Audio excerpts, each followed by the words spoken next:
呢度係我主場。各位觀眾，我而家同阿肥仔撕拳，好唔忿氣，一定要贏佢。做嘅啫，咁好火氣用嘅啫，又係輸嘅。喂，運動好重要，保持一個良好健康嘅身體，就係你最大嘅本錢。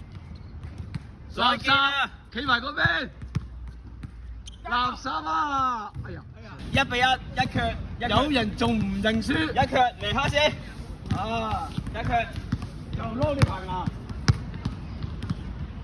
鏡幕，多大家，唔讓啦，睇下你有幾大個心臟。頂，係我主場㗎啦，你幫我寫咩？又輸，唉！下次再打過。早上今日係2025年嘅5月15號，呢一時間朝頭早嘅7點3分發揮，係我第391日籃球嘅開，